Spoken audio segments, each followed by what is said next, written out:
Vamos a volver a compartir la pantalla.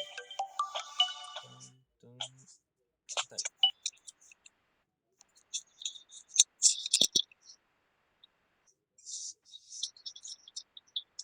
Ya pues. Bien, después del ejemplo que hemos dado, sí, ya habíamos hablado del artículo 493. ¿Por qué el código establece estos dos formatos de documento público y de documento privado? Bueno, simple y llanamente porque en este caso, si ustedes revisan los actos jurídicos eh, que están... Chicos, cierren el micrófono, no se olviden. Si ustedes revisan los actos jurídicos que están ahí en el 491, van a encontrar que los mismos son actos jurídicos muy delicados y por eso es que necesitan de que sean pues supervisados por alguna autoridad. Y aquí estamos hablando de la participación pues del notario de fe pública, ¿no? El notario de fe pública que tiene una participación muy sui generis, ¿no es cierto? Habida cuenta de que el notario no tiene pues un salario eh, mensual, tampoco es un funcionario público, sino que en realidad realiza una función pública desde un ámbito privado. ¿Ah? Eso quiere decir que pues realiza, da fe de ciertos actos y hechos jurídicos de su suceso a nombre del Estado. Les decía que por eso es que los actos son muy delicados, los del 491, y requieren de la participación de un notario, porque el notario tiene que verificar pues que la persona, uno, esté cuerda, y dos, que sepa y entienda cuáles son los alcances del negocio jurídico que está encarando, ¿no? Bien. En cambio, los del 492 ya deja un poco más de libertad, pero sí es necesario que exista la constancia escrita, porque igual son negocios delicados que tienen que probarse, pues, ¿no? Y les decía yo el hecho de una conciliación o algo similar. Bueno, no conciliación, sino transacción. Y por último, el 493 da pues la libertad que las partes puedan establecerse para sí mismas ciertos requisitos de forma al momento de estar celebrando algún contrato, ¿no? Prohibición de la prueba testifical. ¿Alguien si puede leer el artículo 1328 del Código Civil?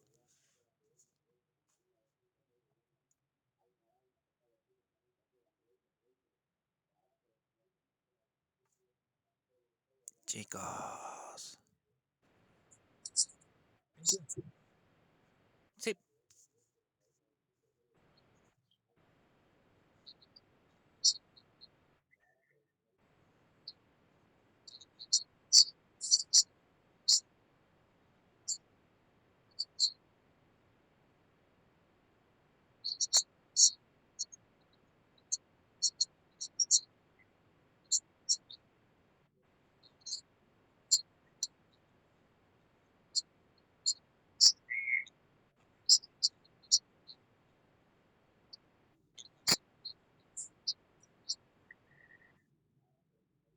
muy bien. Bueno, como verán, este artículo está un poco ya fuera de contexto actual, habida cuenta de que ya no existen pues los juzgados de mínima cuantía, ¿no? Antes existían, era como una especie de notarios de fe pública, en realidad, donde tú tenías que llevar donde ellos ciertos actos jurídicos que sobrepasaban de un determinado valor, ¿no? Y de lo mismo se trataba ante un juez de instrucción y un juez de partido. Eh, Técnicamente lo que se establece hoy con este artículo es que tú no puedes demostrar con prueba testifical la existencia o el cumplimiento o la extinción de una obligación más accesorios e intereses de, de una obligación de carácter pecuniario, ¿no? No se puede probar la existencia o el cumplimiento de la extinción de forma verbal, ¿no? Es como yo les decía, estamos todos en el curso, digamos que entra Lana, no, mejor el señor Marvin, una persona mayor. Digamos que entra el señor Marvin al curso con una mochila llena de plata, bueno, nadie sabe, agarra y me dice, doctor, le comento que acabo de hacer un buen negocio, he vendido mi vehículo y me voy a comprar otro, ¿no? Entonces, y luego él dice, voy a salir un momento, por favor, al baño, doctor, si me da permiso. Sale él y yo agarro y les digo a todos, bien, quiero que todos digan aquí ahora que yo le he prestado al señor Marvin $20,000. $20,000. Quiero que todos digan que yo le presté al señor Marvin. ¿Ok? Y que él tenía que devolverme hoy el dinero y no lo ha realizado. Entonces imagínense, tengo como 20 alumnos ahí, ¿no es cierto? Que todos van a hacer contestes uniformes en tiempos, momentos y lugares y van a declarar que el señor Marvin me debe $20,000 y que no me ha devuelto, ¿no? Entonces yo podría estar iniciando un proceso, quién sabe, ordinario, ¿no es cierto?, para lograr el cumplimiento y el pago de la obligación. No se puede, no se puede y no se puede. Eso es lo que dice ese artículo. Ahora, distinto es un tema de estafa, ¿no? Que el señor Marvin yo le diga, tengo una emergencia, por favor, présteme $1,000, es una emergencia, pero mañana a primera hora se lo devuelvo, no se preocupe. Y claro, él confía en mí en base a la buena fe y demás, me da $1,000. Todos ustedes han visto que me ha dado los $1,000 y llega el día de mañana y no le pago. Y le digo, perdón, va a disculparle, mañana se lo traigo. Tampoco le pago. La otra semana tampoco. Y no le pago, y no le pago, y no le pago. ¿No? Entonces ahí ya lo que puede configurar es prácticamente, pues podría ir por la vía de estafa, ¿no? A raíz de que le son sacado ese dinero, me lo he gastado y él no ha sacado ningún provecho, ¿no es cierto?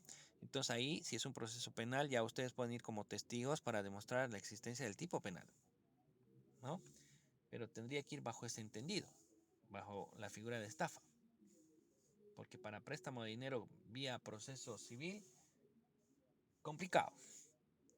Ok, vamos con la unidad 6. Esta se llama la interpretación de los contratos. Alguien, por favor, si me puede dar una definición de lo que es interpretación. ¿Qué es interpretar? Según ustedes, en sus palabras. No vean las diapositivas. No busquen en el celular. Solamente lo que ustedes crean. Si nadie habla, voy a interpretar que nadie sabe.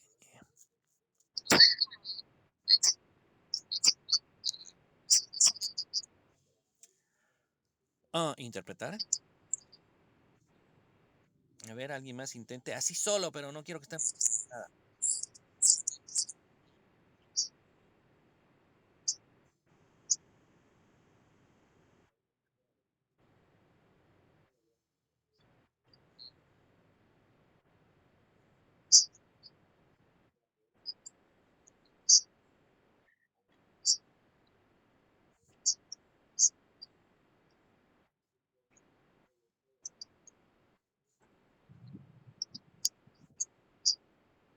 ¿Mm? ¿Qué dices, Marvin?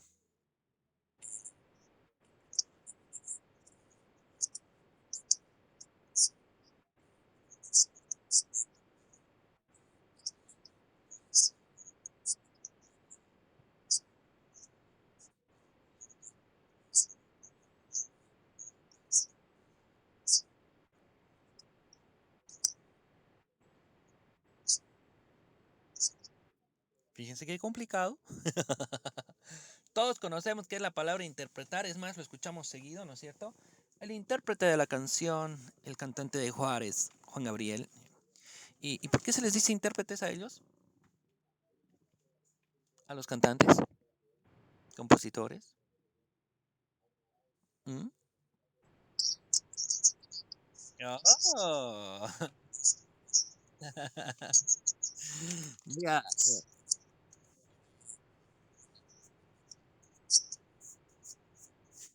Bueno, como verán ustedes, la palabra es muy simple, es muy sencilla, pero cuando tratamos de interpretar el significado de la palabra interpretar, pues se nos complica un poco. Imagínense. Bueno, ¿qué es lo que pasa? Lo que pasa es que en los contratos se supone pues que el abogado va a interpretar qué han querido las partes al momento de arribar a ese acuerdo y de plasmarlo esto en papel.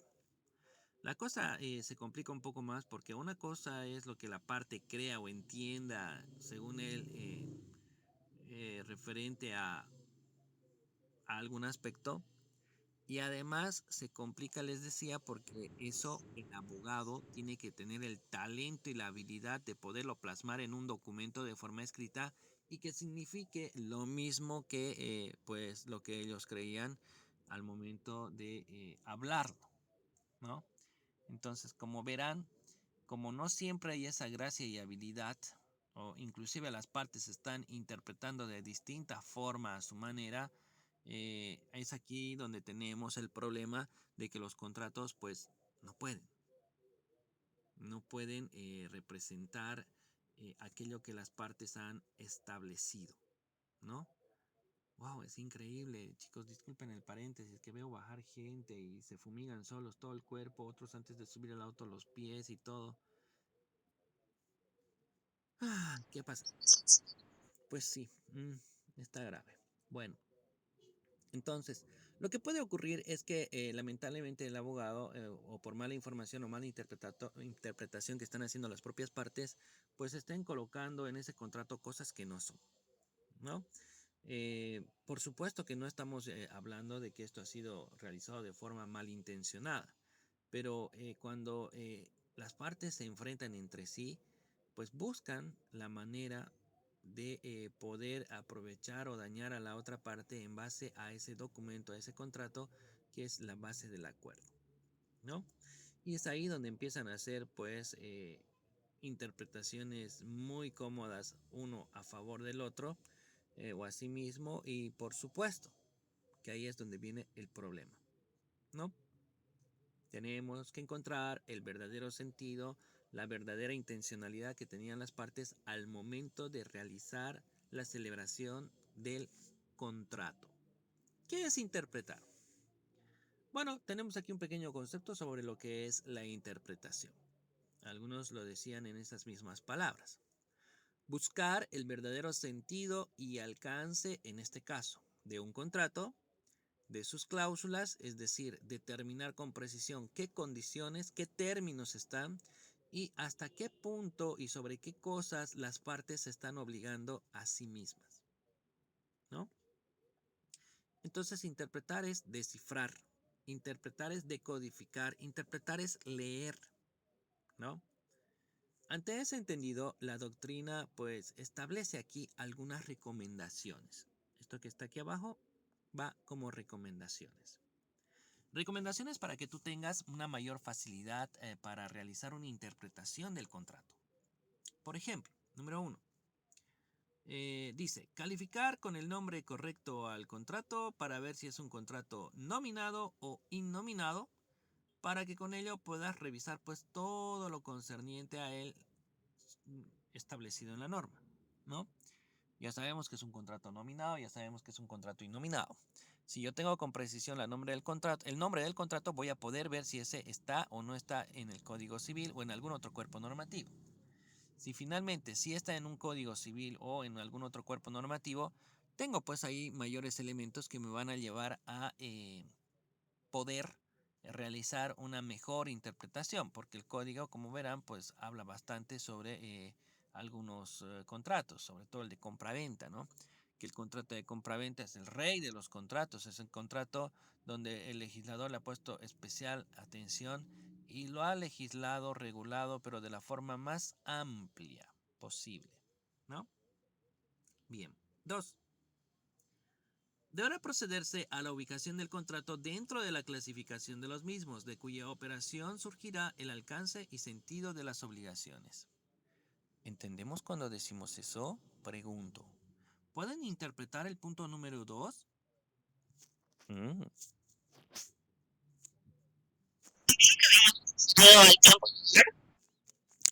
No, no.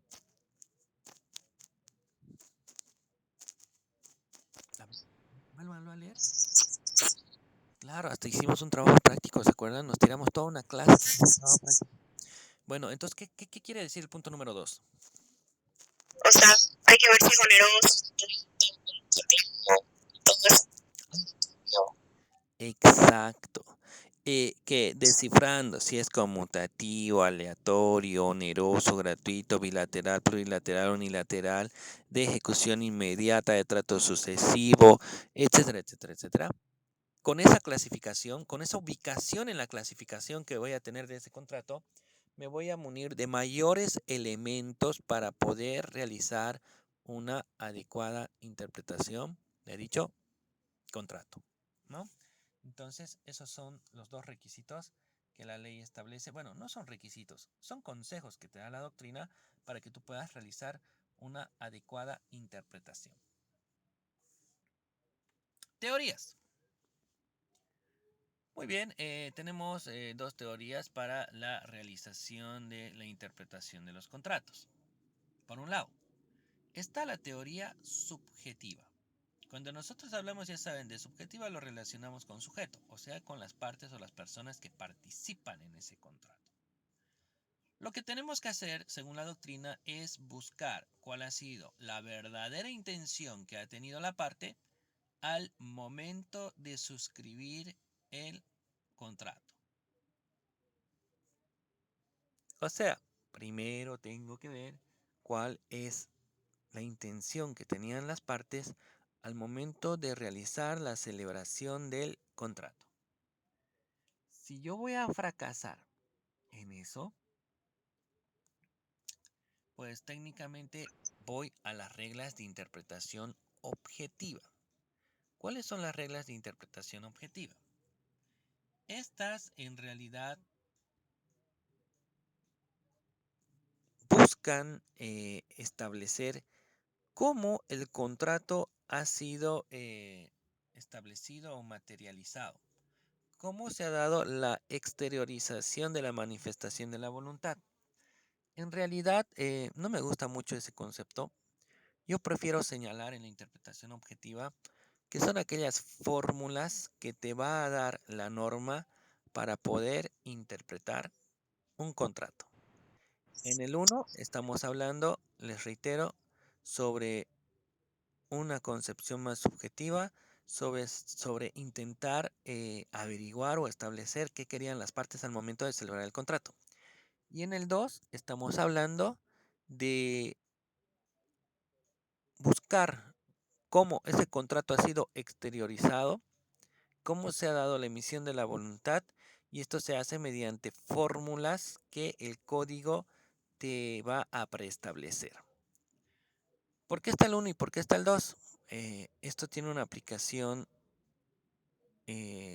subsidiario. Es decir, primero aplicamos la regla de la interpretación de la teoría subjetiva, y si realmente fracasamos y no logramos determinar cuáles eran la verdadera intención de las partes, recién se nos habilita las otras para lograr interpretar el contrato. Eso dice el Código Civil, eso dice la doctrina, pero lamentablemente poco o nada lo aplican los jueces y los abogados, ¿no? En el Perú, por ejemplo, esto es a la inversa.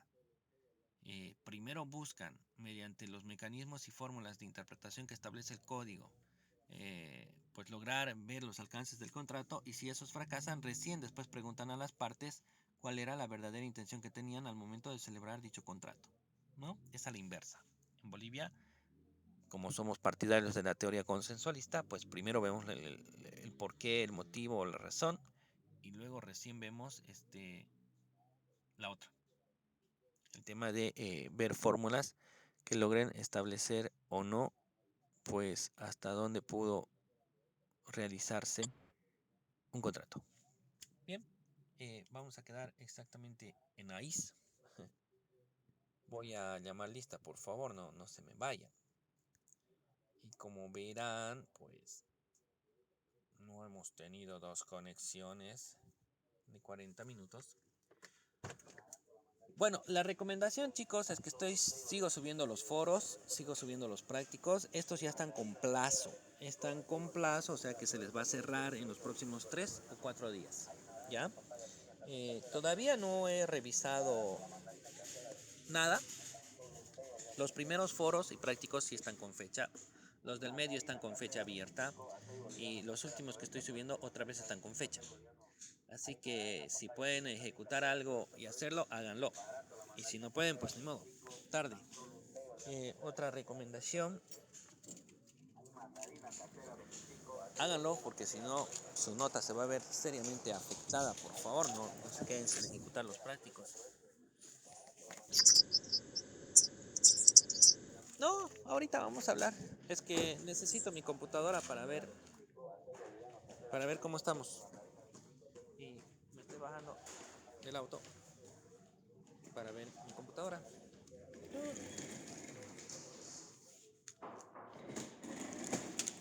Ahí tengo mi registro y ahí vamos a ver si finalmente ya nos toca o no nos toca. Pero creo que ya nos toca.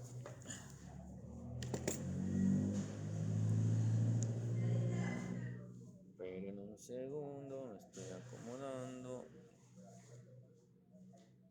Uf, ¿qué pasó con esta máquina?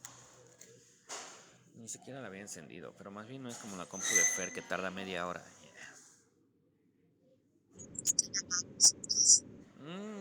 La mía creo que está sin virus, pero la tengo desde el 2011, creo.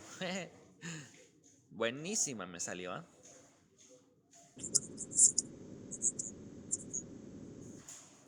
Creo que generalmente los equipos vienen programados para lentizarse siempre y así la persona los cambie pues constante.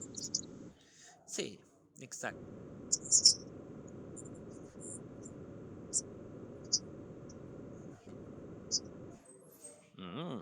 Eso de páginas dudosas está peligroso, señor Martin. Cuidado, le pasa lo que le pasó al doctor Pérez.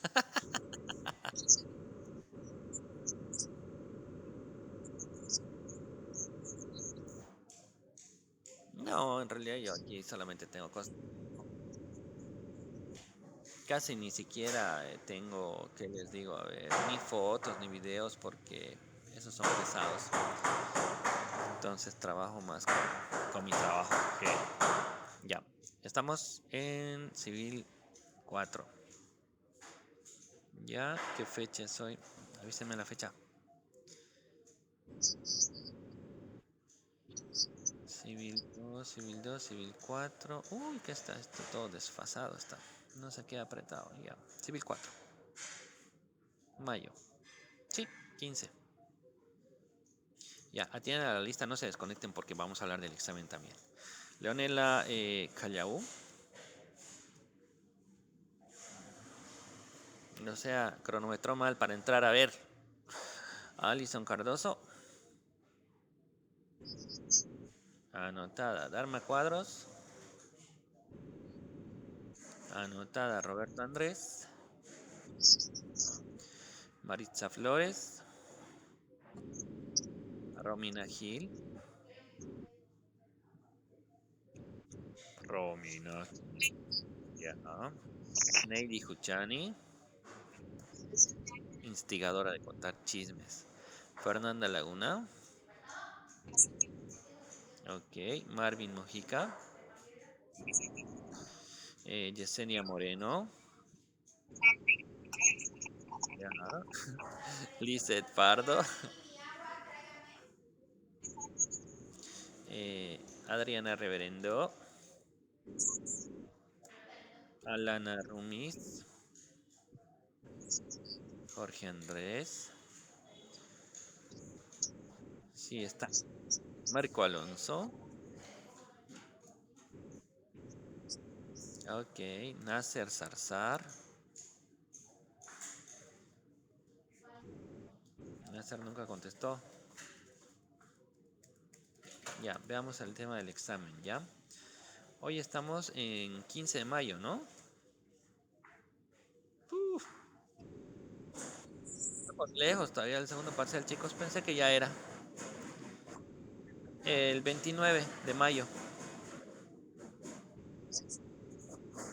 O sea que tenemos tiempo, ¿sí? Todas las clases subimos un foro y cada 2 clases un trabajo práctico, todo en plataforma, querido.